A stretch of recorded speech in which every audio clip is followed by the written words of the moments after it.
Okay, welcome here to a true Kerfuffle exclusive, because we have got not one, not two, but three of the most important people around at the moment. I'm going to have to start from the top because he's next to me here in a wonderful white top, looking effervescent as usual. Damon Bullymore, how are you of BriefYourMarket, sir? Very well, Simon. Thanks for the invite. Looking forward to the experience. Yeah, you couldn't sound more bored there, Damon. Thanks. We'll come back to you there.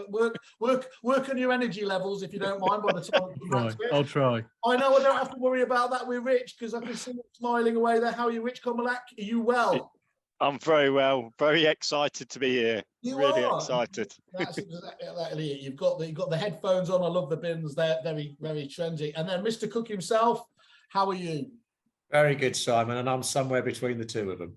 Well, there's a revelation there I didn't expect to get. Property industry exclusive. Okay, so we're here today, although it happened a few months ago, of course, and I think it's actually good. It's good that we're actually doing it a little bit later now to talk about, obviously, Nurture Group, as it was obviously acquisition of BriefYourMarket, and how that is really starting to complete the prop tech picture for agents. Just remind us again, when was the actual deal originally done? March. March. Okay, cool. So you've obviously, the Nurture's kicked off on the back of obviously Guild, Finding Country, eProp and everything else there, John. You've acquired a few players obviously within this prop tech sector over the last 2 years. Do you want to talk to us just though about this business acquisition background and what the goal is for the group at the moment? Yeah, I mean, I believe we're slightly uniquely positioned in that we've grown up from the ground as estate agents. We've been around the estate agency industry either as operators or suppliers over the last 30 plus years. Most of our team have worked in an estate agents at some point. And so that gives us that unique sort of bridge between prop tech and actually the estate agency industry. And that's sort of quite unique to the Nurture Group. It's sort of estate agencies through our DNA.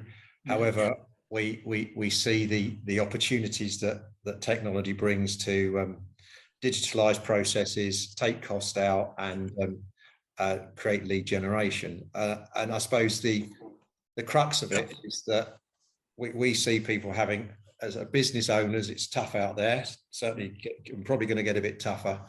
And we see businesses probably having 3 key relationships and only needing those 3 key relationships. Portals, sensible to have a relationship with a portal or maybe 3 portals, that's your choice. Yeah. A CRM supplier, sensible to have a filing cabinet in your office where you put all your information. And then we feel also that it's sensible to have a prop tech wrapper. And we're in a position where that relationship for some of our customers can just be with ourselves, because we can offer a number of services that I'm sure Damon and Rich are going to talk about how they'll be integrated. And we'll talk about the Nurture Group just on the kind of accelerator point later on as well. But I think what's really important there is this isn't just you guys strategizing, from the top in terms of why this is important. But I do know for a fact that this is what a lot of your members and agent clients are asking for, isn't it? It can be quite bewildering out there, can't it, with the amazing amount of choice there is. Yeah. I think one of the comments that's bandied around the industry, to be honest, Simon, is dashboard fatigue. It seems to be the word of last year, and yeah, they are getting a bit bored by the amount of different prop techs and getting a bit confused by it. There's actually quite a good service out there that helps them find what's good prop tech out there that I've heard about, Simon. Good. This fella's good. I was just about to say thanks, because I've just sent a marketing campaign out all about my dashboard. So, but you've pulled that. But I think it's absolutely true, isn't it? Look, what we do know is that agents on average have 20 different bits of kit, both estate agency and lettings agency specific suppliers, and that's a lot of kit to have out there, isn't it? And when you think that on our website alone there's 800 providers and we're adding about 30 a month, ironically, it's a tougher market, but it's showing no signs of slowing, is it, this innovation? No, I think the key foundation for a good agency business is people, and it always will be people. Yeah, and it's an industry that is about dealing with people, and if you've got great people in your business, you'll succeed. Technology has to be part of the strategy, but technology really becomes more of a part of strategy when you align it to process. And I think it's becoming more and more important for agents to focus on the processes within their organizations, using technology to help customers flow through from a lead all the way to a completion and understanding return on investment. And one thing I was really pleased of when we met with BYM, we've known Damon for years, but when we got into more detailed conversations, is there's a relentless focus on return on investment. In other words, what does the pound I'm spending make me?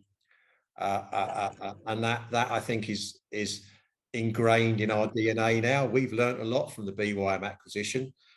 We've learned how that focus is important to us as an organisation as much as it is increasingly to our customers. Because it's not okay just to leave that answer, sorry, that question unanswered, is it? I mean, one of the problems that has come back is because agents have got so suspicious of the supplier, maybe a certain supplier at a certain CRM company in the past used to tell them you just needed one more instruction to pay for this. It actually led then the suppliers to stop making the ROI argument, and that's entirely wrong, isn't it? Because just like in everything, you need to understand what's being delivered and everything else there. Damon, why do you think that I mean, it's quite hard, isn't it, though, to place. There are some things you can say demonstrably that has come definitely from BYM. Lots of secondary sources of ROI as well. How do you marry that up? Yeah, I think you have to remember ROI is quite a broad church, really. There's the emphatic ROI where, you can, like you said, demonstrably prove that you've had a valuation and then that's turned to an instruction and therefore for a sale. And I think there's other facets around it where BYM is completely honest, is where we talk about those assets that we've directly influenced. So that's where we've sent a campaign. They've actually clicked on I'd like a viewing, I'd like a valuation, I'd like to instruct my property. And then the other concept is where we sending out brand awareness and they've finally come to do a valuation or a viewing or purchase of property. And we distinctly distinguish between those two facets inside our return on investment. So demonstrable ROI and then kind of influencing factors, but they're all relevant, aren't they, is the key. Yeah, 100%. Yeah, and as I think as we come into a tougher market, because the reality is we can all see that that's potentially likely, then that focus on return on investment is even more important, and using digital to take cost out of your marketing. So that, and I'm seeing that in some of the bigger customers that we work with. They've got a very clear strategy about using digital, improving process, focusing ROI, and they actually end up spending less in the long run. Yeah. And that point about aligning technology to go with processes. I mean, ultimately what we're all aiming for here is the holy grail of getting to automation that actually allows you to scale more with the same resource and to focus those people within the group on doing the stuff that genuinely is only the stuff they can do. You want to move them away from as much admin as possible, don't you, to the dollar productive activities. That's what most people are looking for, it seems to me. Yeah, and I think that's a really good point, Simon. I think you can only do that in software, or we can only do that as a group because of what John said earlier, which is we've all had a ground up experience inside agency. So you actually understand the intricate details of how an estate agent operates. And I think without that, you do start to sit in your ivory tower and write technology that's not really solving a problem. It's more about trying to solve something that's not really a problem. Yeah. And that's where, again, Nurture is such a strong institution. And then you couple that with a distribution arm that's obviously the Guild and Fine and Country, where you have, real life customers that you can go and sit as a group, as a conglomerate, and take such a spread of the country and work out what the real core challenge is. And that becomes very exciting when you're writing software for that group. I can imagine that entirely. So John's talking specifically about these guys. What was it about Brief Your Market and, of course, Yondell and Know Your Market what was the key interest for you there at Nurture? I think, the business has longevity. You know, it's got a very, very, very good loyal customer base that have grown up their businesses with the partnership of innovation with BYM. And you know, whilst as businesses historically we don't get everything right, they've certainly got some customers that have been with them a long time, and clearly that partnership arrangement was very attractive. They saw them as an innovation partner. Yeah.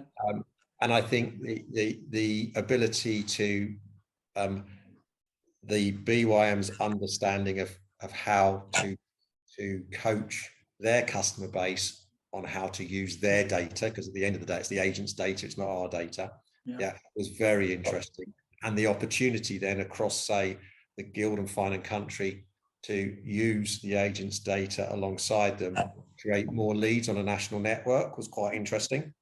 And so Ian McKenzie, many of you will know him in the industry, you know, literally is out on the road at the moment talking about how we can drive leads into Guild members.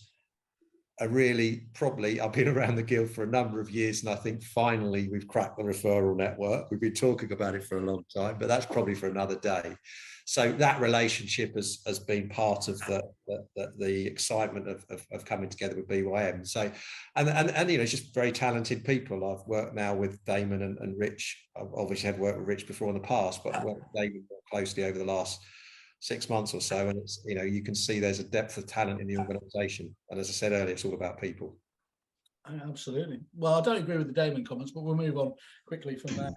I take your point in terms of longevity, but I was talking to you about this, Rich, the other day. One of the biggest challenges you have out there is because you've got such this synonymous name, BYM, people think that they actually understand what BYM is about. But you know, as we catch up with you guys regularly every quarter, and the last one we had was just eye-opening again. First of all, seeing those ROI dashboards so that you really can just understand exactly what you're getting out of this.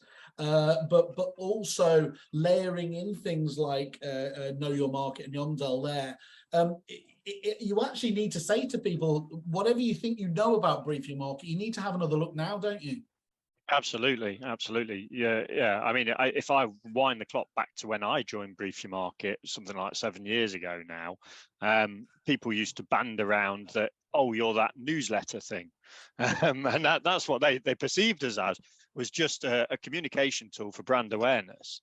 Whereas we over the years have expanded and expanded and expanded. So we've got their database that we can obviously market to and do brand awareness, but we can also do targeted campaigns to generate revenue, which Damon was referring to as, you know, the valuation, instruction, ROI tracking, that kind of thing. And we also layer on top on-market data. So we have the competitor data that we draw down to enable them to cross-reference against their own data and target that. We've got off-market data, all the houses in the area to market to the constituency. And then, yeah, we brought on other businesses over the years to fulfill a purpose, really. So like Yondell, we actually brought into the mix because whilst we were sending a lot of leads to agents, they weren't necessarily converting them. Yeah. They didn't have the time to convert them, really. So Yondell gives us another avenue for that. We'll send the lead into a live chat operator instead, who will chat to them live and book a valuation appointment for them, book a mortgage appointment for them, whatever. It will do that. And I think we also have expanded that picture of ROI from just the valuations and instructions to going, well, you need to value every piece of data and how you can monetize it. Can you monetize a lead for mortgages, for conveyancing, regardless of whether they go and buy with you as an agency? They might buy with your competitor, but if you've monetized them and got them in the flow of mortgages and in that funnel, you've captured them and you're going to monetize it anyway. And that's what that sort of wide picture of ROI and the avenue we've gone down is about nowadays. And so yeah, whatever people thought Brief Your Market was, whether they saw the journey back when we were the newsletter thing, it's very, very different now. And obviously we're now part of Nurture, which adds a lot more strings to the bow and helps us complete a lot bigger picture, really. But one of the things that I'll be desperately trying, I was hoping you weren't going to say it because it shows I pay attention to stuff. is that, you know, in days gone by where there's been email providers, EDM systems, you know, it was very much a kind of one-way street, wasn't it? You'd pump all your contacts out of your CRM system and then you do your emailing from there. The stuff that genuinely is just now blowing our team away when we're looking at is what you do now with some of that CRM data from the systems that you work with as well, to make best use of what, you know, what they're able to show in their systems, and aligning that with the data that you've already got, obviously, in BriefYourMarket. That's such a powerful combination that I just don't know where you can see anywhere else. Yeah, 100%. I mean, to be able to see straight away at a glance that all the properties on the market in your area that are on with competitors that you've got an email address or a phone number for. I mean, that's about coupling that data that's feeding straight in out the CRMs, identifying it against your own data and being able to do something with it, because you can then send an email journey to them, text message journey, or just pick up the phone and speak to them. Yeah. I mean, remember Mark Manning, everyone knows, obviously fantastic Manning states there, he was making the point that because they'd had so many, you know, data conversions moving from the old Solex system, you know, blast from the past there into a repeat and everything else, and with the whatever it was, the 1920 offices, now 50 offices there. I mean, they've had so much throughput of data and people around that Leeds area that they know that it's all kind of locked away in there, but what they were missing is that ability to make it relevant, which is now BriefYourMarket can obviously highlight, can't they, of all the key action points, and then again, as you said there, check to see who we're already talking to. Bit of a game changer there. Exactly, and your historic clients. You know, that whole journey of all that data that he's had from moving from Solex and all that, we want to be able to maximize that and go, okay, well, you've got a load of people in your archive database, but the reality is people are moving every 8 to 10 years, so they're going to be on the move again at some point. So let's identify when they're on the move again using some of the technology that we've got, and be able to predict it before they even actually communicate with you, so you can then start to softly nurture them and bring them into your journey. Nurture them, like it. Hey? Just another point, I think, when you asked the question, what did we see in the BYM business?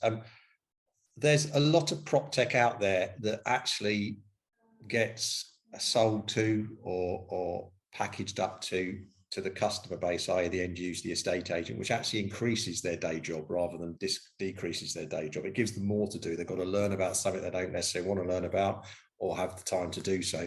And then they've actually got to press the buttons themselves. But one of the advantages of where I look back at the BYM business and looked at how it evolved since perhaps I'd even first seen it, is there's the managed part of their business where they basically become sort of a digital avatar alongside your business to assist you with actually doing the doing, rather than just sell you a piece of prop tech that you sort of get excited about, you use, and then you forget about. So what I quite liked about the business model of BYM is it's more of a holistic view of how you use data, with someone actually doing some of the work for you rather than just sending a bit of prop tech. I think that's so important, John. You look at it, and in my day, you know, looking at some of this more, let's face it, so what we're doing in the CRM world, what you guys are doing over there, some of it is hugely complex, and actually that ability to just, you know, get it out of the box and expect it to magically work like that one day. So the amount of times that actually people have, you know, kind of done it, well, like every one of my partners, it's not me, it's you. Or is it the other way around? I can't remember. Yeah, it's not, you know, it's not you, it's us. Is because they haven't had that time. So what I love about that is what Damon and Rich here have done. He said, look, that's just a fact of life. Everyone's got, you know, too much on their plates. So we're gonna help take a little bit away from you. Yeah, exactly. And that's either using technology where we've automated it. Yeah. So, you know, wind the clock back 20 years, people go and posting 2020 cards out to the 40 nearest neighbours when they sold a house. Then it moves to, okay, well, we've got some technology that you can select the 40 nearest neighbours and be able to send it out remotely using a postal system, to now it identifies on the feed that you've sold a house. It automatically identifies the 40 nearest neighbours and it automatically sends it for you. You don't do anything. So it's either fulfilling that with technology that does it all for you, or it's fulfilling it where we go, you need some human resource, you need some human input to it, but you might not have time in your day job because you need to focus on going out and winning an instruction. So it's one or the other. Yeah, Rich, and I think just to add on to that, we've even gone a step further, Simon, now that says, well, if we know your data that you already had them, then why would you send the canvassing card? Why wouldn't you send an email first? And if we don't open that email, then we'll send the canvassing card. So that's going back to your point about amalgamating all the data from the history and injecting it in the system, so the system is intelligent enough to do the right action at the right time on the right medium. That's really important point. Thank you, John. What was it? Why was the timing right for that deal? You know, did the current market play a part in that, or was it just, you know, the sliding doors moments when the opportunities come up? I think we have a vision that we can consolidate the technology that we feel outside of the portal relationships, the CRM relationships that agents are going to need in one ecosystem, one environment, one dashboard, as Richard said earlier, and partnering with the guys at BYM, working with the guys at BYM, that's a big part of that. Rich and Damon will fill in about what our next stage is and how far we are down the bringing this together. But the reality is, I look back at my days of running inter-county thinking, well, and the knowledge I've got now for the learnings of the technology, and go, what are the bare minimums that I feel I need to digitalize my business? And the point to get across here, and it's actually a Peter Knightism, not mine, I learned it from him, but it's like having the Swiss Army knife, really. You know, I guarantee, John, he will have nicked that from someone else, so don't worry. Yeah. Good point. It's like the Swiss Army knife. You've got everything in one. Yeah. In other words, you've got a corkscrew there that opens the bottle of wine. It might not be the best corkscrew in the world, but it opens the bottle of wine. Yeah. So, and it's just having that ability to have one relationship with a supplier rather than 12, which is just bonkers. Yeah. Substantially reducing your cost base by doing that. You know, you're not having to pay 12 organizations to keep turning up every day. Yeah. You have a relationship with one or two or three, and an ability for us to then serve up a ecosystem where your lead generation, your lead management, and your return on investment is proved to you in one place. Yeah. All sounds very simple. People far more brainier than me, Richard and Damon, will deliver on it. Yeah. But that's the vision.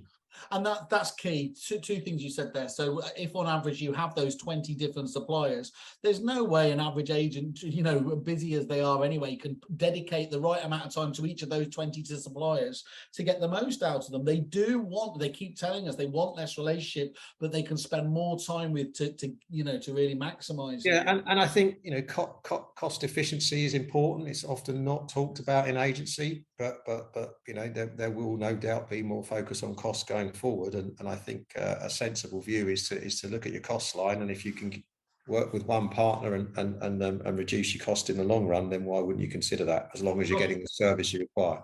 Josh Fegan came up to the stand and he looked in the Kerfuffle book about, you know, saving costs and everything else. He saw the quote that I'd quoted from himself, Josh Fegan: "The only thing you are truly 100% in control of is your cost base."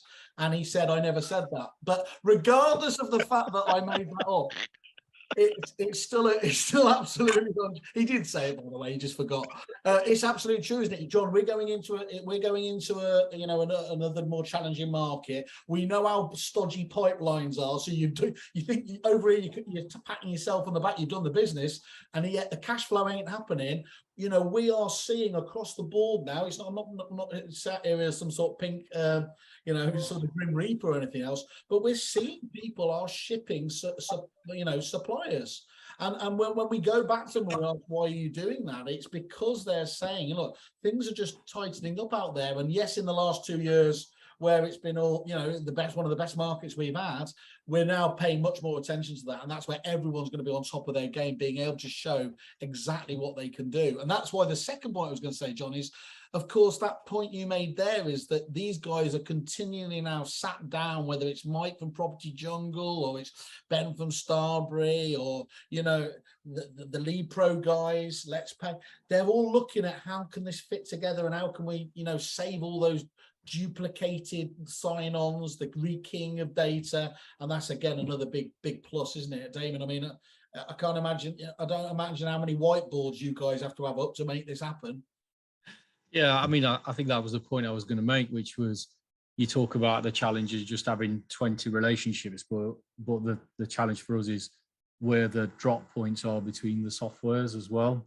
And actually, you know, John talked about earlier about why we did the deal. That joining that together has been a passion of mine and Richard's and John's and yours, Simon. I remember talking to you about it 12 years ago. But, you know, you do want that single point, and it's not just a single point from you as an operative or, you know, and as an agent.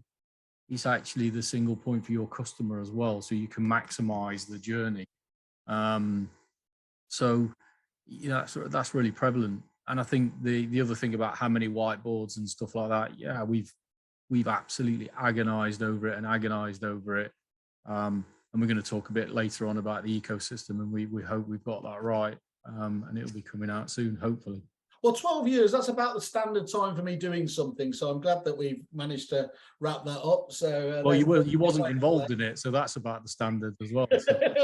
I think, Simon, just to add a bit more as well, there is an element of a bigger picture of a sort of our why, and what we're trying to do is unlock the housing market in some way as well, and say, look, the part of the issue that we've got is if we can make communication better, then you will unlock the housing market. So I'll give you a classic example of one thing that Damon has been working on. Literally, part of the issue is change breaking, and that may become an issue going forward. Well, within our environment, within our ecosystem, we're working with partners where we can serve up an instant offer as soon as there's a fall through. Might not be the offer that you'll choose, but it'll keep the chain together whilst you renegotiate and necessarily find another buyer. And that's instantly happening using data. As soon as there's a fall through in the organisation, it will turn up. It'll be an instant offer. That's really powerful. Yeah, really. Now that isn't whether, you know, that's just allowing the conversation with the client. Say, look, it's not falling through. You're not going to lose your dream house. There's a potential opportunity here. Yeah. But we don't have to take opportunity, but at least we can hold the chain together. And that's how we can use data with partners to try and unlock the housing market. And actually make more transactions happen rather than less. If the government isn't going to sort it out, we're going to do it for ourselves. There's some sort of, yeah. Okay, Damon, could I just ask just the one quick question? Because it's like, you know, you'd made some key acquisitions as we've spoken about before over the last 2 years. Can you just tell us about that journey? And of course, what was the business decision around those purchases? Yeah, I think Rich touched on it earlier, which is what we realized with the BYM software was we were generating lots of leads. And unfortunately, we were getting into a little bit of the right move scenario where we were generating leads, and therefore some were getting executed well and some were not getting executed as well. So when we started to really agonize, Rich and I, in the BYM business pre-nurture, it was all about how do we go further down the journey so we could ensure the very valuable leads that we were creating actually were executed and did give a return on investment and not just not answered. So when we did that, we started looking at obviously lots of businesses, and I think we looked at 26, if I remember, in total, Rich, over quite a short period of time. And Yondell was an absolute perfect fit. It really fitted well. And what was really interesting when I was reflecting on this in preparation for this meeting, Simon, when you go and have a look then at the other 26, and I'm going a little bit on it, it became completely apparent that Nurture was on exactly the same journey as us. And they'd done it from the other angle. So they'd started at websites and lead management, and we'd gone contact management and web traffic. So it was all about proving ROI, making sure we could execute that ROI and maximizing return. And again, doing what John was saying earlier, which is ensuring that we were making life easier for agents by taking processes that they might not happen to do because they're incredibly busy talking to customers, which is the right thing, and digitalizing the business. Out of all of that, I'm just stunned that you did any prep for this webinar. That's unlike you to normally look up. A lot more prep than you do, and you know that. I can assure you the one person on the screen that would have done most of the prep is David. And actually, well, let's talk about that, because obviously you've been appointed, which is obviously fantastic, as CTO of the Nurture Group itself. You know, what are you going to be focusing on? What's obviously, it's not like you didn't have enough on your plate with Brief Your Market now. Just give us a flavour of how that's going to broaden out with the whole group itself. Yeah, just going back to prep, you missed the question, but we'll come back to it, I'm assuming. And then oh, you've ruined. We're pretending we're having a nice natural conversation. Now they're going to know we're doing up a script.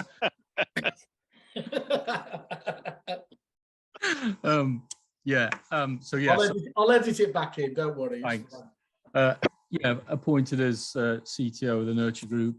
I think what's really the core focus of the business, and I think you've got to go all the way back to what John's core focus has been and is for Nurture, and has been for quite a period of time, and that is to lock in on the pillars, which is the relationship with agents. So, you know, John talked earlier about you have a relationship with portals, you have a relationship with CRM, and then you have a relationship with Nurture. So my core focus, which John's clearly mapped out, is that we focus on a center of technology, the best in class technology, and how we join all that together to demonstrably prove return on investment, make agents' lives easier, and actually save them money through the process. And just to put some more color on that, it's ensuring that, like I touched on earlier, that we don't have any of the drops by the technology being disparate. So when you have technology which works in harmony, you can scale a lot further across the tech and ensure that you maximize the revenue per head of the customer, so that they always maximize the opportunities inside that organization, and become as profitable as they can. So that is really our core focus as a business. And what is incredibly fortunate for me, you've got, just on this meeting, John Cook's been in the industry 30 years, I read earlier on. So didn't really like to say it, John. And also Rich as well, that used to work inside the Guild and Fine and Country and done lots of facets. And then a plethora of other people. You know, John mentioned Ian McKenzie earlier on, and lots of others inside the business that have an in-depth knowledge of what agencies' challenges are completely close to the market, really understand the problems. And that makes my job a lot easier, because I'm writing technology that really solves real life problems. Yeah, and that's vitally important. I think John made that point before. You know, those people you joined up around it, this wonderful blend of, it's not ivory tower techies in any shape or form. These are people, even if they've been in the tech side, they've been in this industry so long anyway, they've all absolutely lived and breathed it. But that wonderful, having both sides of the equation is really important for Nurture, isn't it? Damon, something's just come to my mind. It's just a question that's there. Presumably others have contacted you over the years about acquiring Brief Your Market. So why now, and why the Nurture Group? Is that the one I was meant to do? Yeah, that was the one.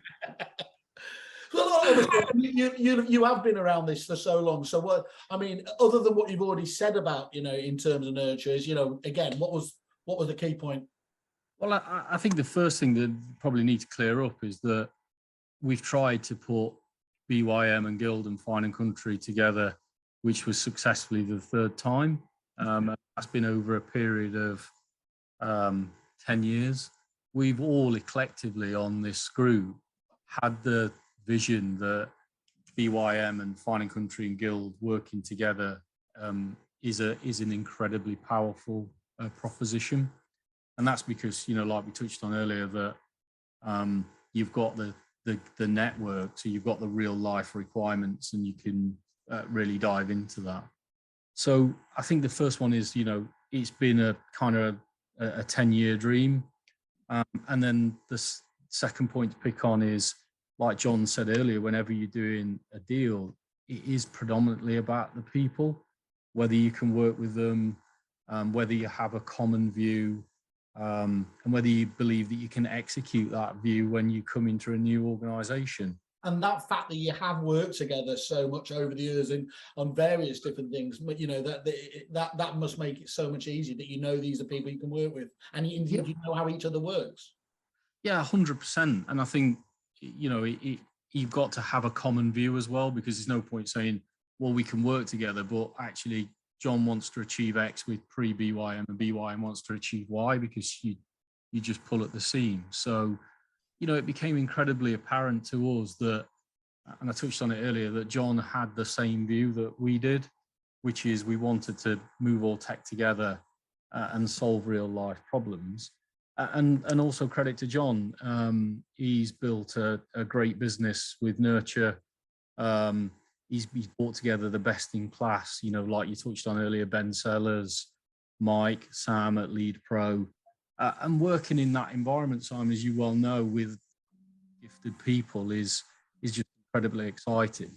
And then I think the third thing to pick up on is that you need to make sure that it's not just a finished thing now. It's like, you know, like John's bought all these businesses and then it's kind of like, stop, we're not doing any more. Oh. The thing that was incredibly exciting for us was John's vision of creating the accelerator, where he could then look for other businesses dependent on where they are in their journey, in that business's life cycle, straight from seed, you know, and all the way up, that you can add even more technology in, and this one-stop shop or ecosystem becomes more and more prevalent, and actually we can execute on it. Well, so there were lots of facets on why it was the right deal. Okay. Oh, we're going to get to. I'm really keen to talk about that the incubation side of things there, but just on a more generic point and everything else there. Why do you think that prop tech is so important to this sector? I mean, is it just literally you'd be a fool to ignore technology as you would do elsewhere, or is there something specific about prop tech itself for agents that makes it especially relevant? And if none of you got it, then we'll conclude our webinar. Yeah, I was going to say which one of us answering. Yeah, that's one of those awkward silences. I think. I mean, yeah, I was just pressing the button. So I think the reality is that agents' customers are finding lives more efficient, made more efficient by technology outside of the property industry in any other sector, and so we've only got to deliver on their aspirations for an easier user environment. As I said, it's not just about technology, it's about process as well now. So, and you know, in your life, when you come across an organization where the process is so slick because it's backed up by great technology in any form of your life, then you tend to think that's a great company to work with. Yeah, and so agents have got to embrace it, because that's what the customers are experiencing elsewhere, you know. I think what we're seeing, aren't we, now, is that evolution as everything happens is sometimes, you know, we almost in the first iteration where it was just tech for tech's sake, but what's following now is the process behind that, where you can genuinely get to those efficiencies, isn't it? That's where I sense the most exciting things that are happening in this industry are really developing at the moment. I think if you wound the clock back 10 years, we were at conferences back at Guild and Fine and Country conferences, actually standing on stage talking about, in the future, goods and services will come and find you. You won't have to find goods and services. And actually, fast forward to now, and that is exactly what happens. Right. Goods and services find you. And so technology has moved along to do that. Well, prop tech can't stay behind that curve. Prop tech also has to do exactly the same. So it's there to make. I know we're business to business in that the agent's servicing the consumer at the end of the day, but these technologies are there to make servicing the consumer easier and as efficient as they are in other verticals and other industries. So, you know, you only have to look at, you know, ordering a taxi now. You've got an app to do it with Uber, haven't you? And everything's making life easier. So we have to serve up that same technology for our customers, the estate agents, for them to use with their consumers to make life as easy and as intuitive as it is in all the other industries they'll relate to in their lives. I think I get insanely, not just Uber Eats, obviously, I'm going to obviously do with that. When I saw Ben's innovation, you know, one of the things he was doing, I think for one of the Dubai leading agents there, and that ability, just like you've said everywhere else, here's, you know, being able to track the value of turning up to your appraisal there so that you're not waiting around. That just sort of, you know, that, because it always comes back to, isn't it? We always say, of course, you're being judged about your competitors here, but we're also being judged against technologists in the wider world, aren't we? And if Yeah, you've been. that customer service experience that they're seeing on the digital high street elsewhere, yet again, we're just going to get labelled with being behind the curve. Yeah, big brands are setting up that bar. They're setting the bar really high for you to then have to compete with, really, aren't they? Yeah. So that's what everybody's up against nowadays. I think you've got to let your customer interact, your end user interact however they want to interact with you. So Starbury's just launched their My Account product, integrated with CRM, and that allows the customer, if they want to interact with a digital journey on their transaction, rather than telephone, or rather than speaking to people or going in the offices or whatever, then that option's there. Yeah. But you're giving your customer an option, not dictating to them how they have to transact with you. And that's kind of what I'm talking about, John, isn't it? You know, that ability to have those kind of login sections, those landlord vendor portals and everything else, they've been with us for a year, but because they've come from, normally from the CRM companies, they've been a bit clunky, the UI's not been great. And so to have Ben come in there with the data now, but to reimagine that with the classic Starbury look and feel, is where we know that the customer is going to interact, and we're going to get far more interaction than ordinarily we would have had.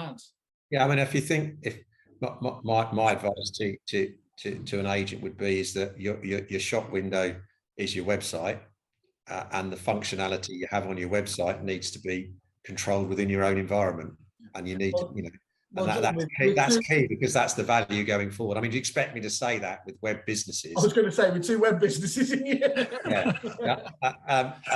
However, we serve up a couple of web solutions, but the more investment you can do to interact with the customer on a platform that is owned by you, which is your website rather than anybody else, is probably the way forward. And certainly from a number of our customers, we're hearing that they like the fact that it's their website and the interaction is done on their platform.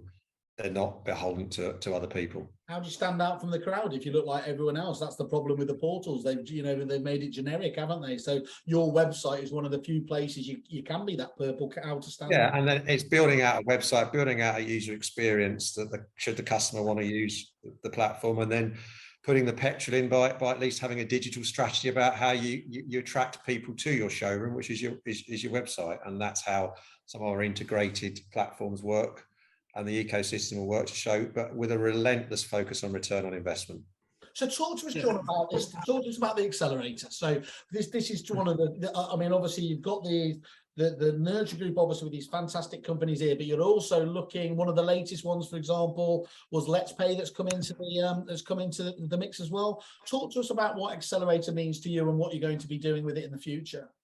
Yes, I shouldn't mention accelerator without mentioning your ex-business partner Gary, who sits on our board and actually is heading up our accelerator, because obviously he's got an ingrained knowledge of platforms and technology. So he heads up our accelerator, and it's really where we'll work with fledgling businesses, startups, or even mature businesses that are looking to attract some investment. But what I would call us is clever money rather than just money. In other words, open a door to knowledge, open a door to user groups.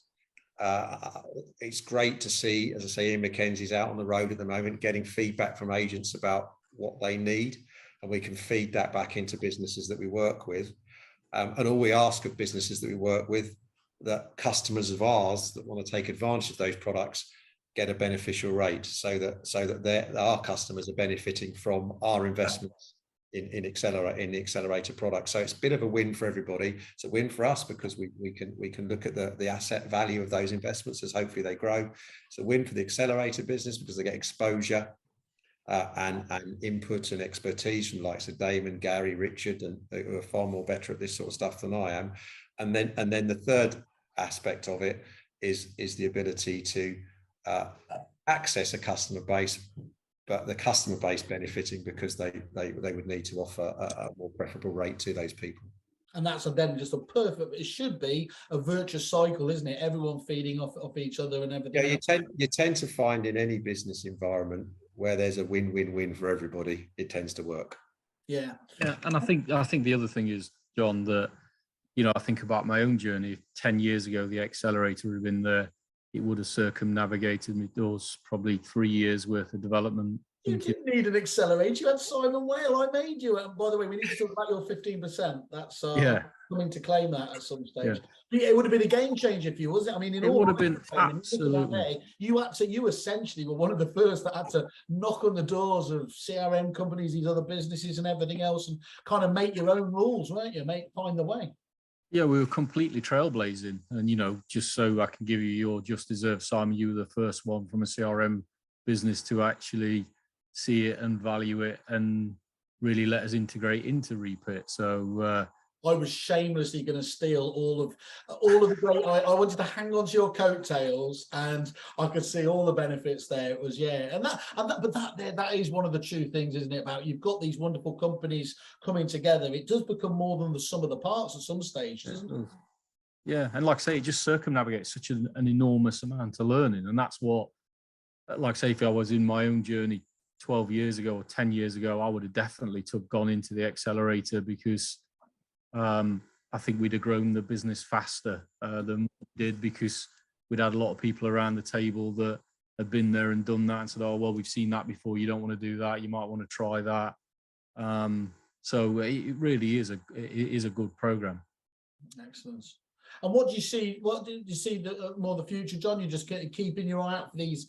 Obviously, we're encouraging everybody to, what's the website? It's is it nurture.group? Is it nurture.group? Yeah. And there's a full information on there. And in fact, if you are interested in more information, just go and put that on. And obviously, then Gary and his team will talk to you about how they can potentially help out in all the different ways. Yes, yeah. I mean, giving you an example, we've got a great business, Gareth Let's Pay's business, which is a very clever piece of technology that helps you from a client account point of view, paying landlords, which is massively important if you run a lettings business, and that business is part of the accelerator, and we're working with our customers to see if it works for them. And Gary sits on the board and gives advice as to how the product can evolve and how to open doors to customers across the UK. So that's a small example of a business that we're working with at the moment. I was with another client, a really big Manchester agents, actually. Well, it's not fair to mention them, but I was talking to them the other day, and they were mentioned just by the by that they were looking at Let's Pay. And for him, he saw it as absolutely transformational in terms of how he would get that economies of scale and be able to scale up from 1,500 managed properties into the 2,000s and 3,000s without having to take on that kind of the normal level of people and staff that you would have to have. That again is where one of these things becomes really, because with increased compliance, with legislation and everything else, it's so hard to get that rolling, isn't it? Yeah, I mean, the Let's Pay product allows the landlord to have their own basically wallet where the rent gets paid into, and literally pay your landlords at a press of a button. And therefore, if you scale, you're not having to put literally more people into the business, and that sort of ticks the cost element as businesses scale. So, well, I need to say congratulations, because of course, as you know, actually at EA Masters, obviously the biggest show of the year, Starbury, although they were named in the top 3 innovations across the entire thing, it was actually the element of the group bit that was the bit that caught people's attention above and beyond. What fantastic work there. So I think that's something that's going to be, it is really unique at the moment in terms of that thing. And I think, those clients who are lucky enough to be on board now are starting to see some of the benefits, but as you entwine those systems and get those efficiencies, that's only going to increase, isn't it, Damon? Yeah, definitely. And I think that, obviously we talked a lot about innovation, and we've always been very innovative, and we're pushing much harder on that. We're currently working on, we skirt around the edges quite a bit, the ecosystem. And that is about giving an agent a dashboard where all the nurture technology connects to each other, and therefore utilizing that data to be able to demonstrably prove ROI across all aspects. And like you said earlier, Simon, that is about, single authentication, one dashboard, not logging into loads of different localities. I took the one dashboard to rule them all as a Lord of the Rings geek. I like that kind of analogy. Yeah, that's right, yeah. And we're incredibly excited about that. And we're only excited about it because every single customer that we've interacted with, we're agnostic of brand, so whether it's BYM or Starbury or TPJ or Guild, that is what they're crying out for. That is what becomes loud and clear from everybody that says, I just want one place, systems all joined together, so we can actually create a harmonious journey across all technology. So currently writing that at the minute. It's due to come out in Q1 next year. And we really think we are recording this, Simon, aren't we? I've got it. It's brilliant. If this is what we have to do to trap techies, and then that's it. Yeah, that's it. I'm not going to bother looking at. I'm not going to bother looking at any sprints anymore. I'm not even releasing this out to the internet. This was literally just for you. Guys, I want to just finish one, because I appreciate I kept you on for far too long. I said it'd be 20 minutes. There was no chance of that once we got into the level of detail. But, in today's competitive market, we're talking about leads, loads, then, and lead generation is always vital, of course. But why is it so important, and how should those leads be nurtured now to get the best possible ROI? Because this has come up a couple of times now, but I don't think at any time it's been any more important. Rich, do you want to answer that one? You go for it, mate. You go for it. Oh, brilliant. Look at that. I love that.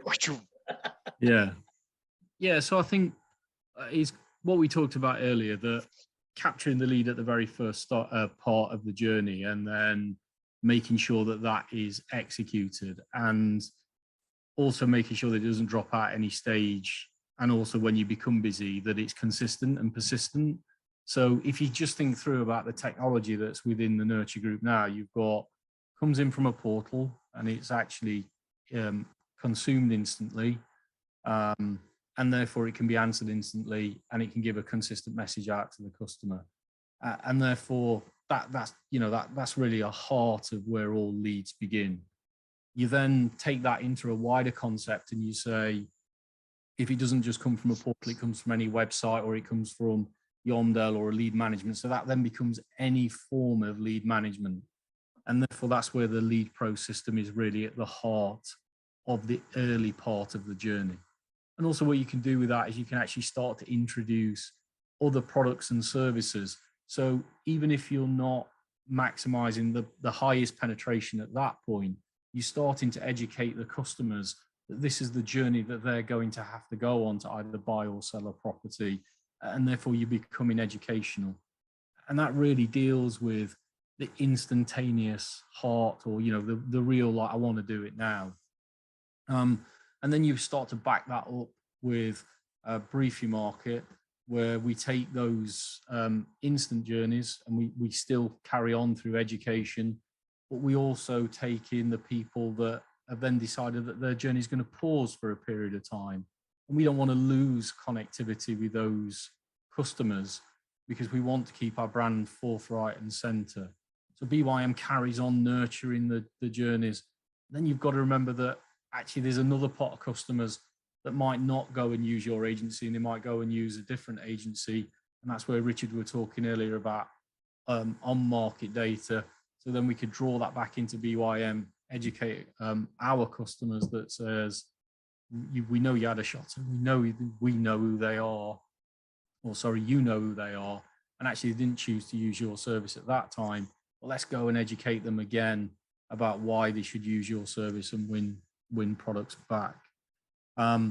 So it's incredibly important that you manage leads. And I think one of the concepts that Rich talked about, Andy and Mackenzie sent me, a quote that says, if you turn marketing off, it's like stopping your watch and trying to seize time. It is the heart of what a business should do in any market, because you've got to be the best agent and prove that you're the best agent every second of every day. See, I knew you were cold to start off with, but I knew once we get you into your sweet spot, you'd start getting all passionate about it. And it's important. I think one of the key things is we've got to stop agents talking, which becomes self-fulfilling. If you start deeming leads as tire kickers, and you treat them as tire kickers, don't act surprised when you reply to them one day, 2 day, not at all, that they don't turn into it. Completely I don't know how long I've been saying, I don't believe that agents are actually short of leads. How you actually manage the, the hottest ones to get to the, the Glengarry, Glen Ross kind of leads in the quickest possible thing. That's where the real money will be earned.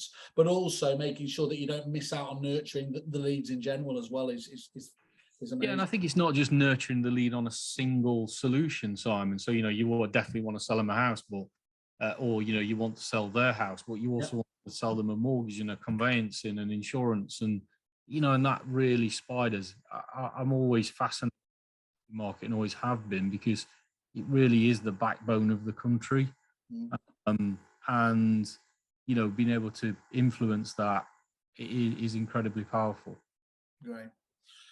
Gents, I can't thank you enough. It sounds so exciting in terms of what you're doing there. Obviously, we need to catch up on there. I think, Rich, we've got a webinar scheduled next month as well to talk about Know Your Market. You've got something really innovative you're doing with Tony, obviously, Mr. Doctor himself, isn't it? And all that mystery shopping. In fact, I don't know how many webinars we're going to have to do before we get to the bottom of just everything you do, but until I get bored, we'll keep going with that. So, John, thank you very much. Thank you for your time, Simon. Good to meet you. Good to meet me. Good to meet him. Again. I think you've met me in a while. I'll forward on this recording so you've got Damon held to account as well. That's an important one.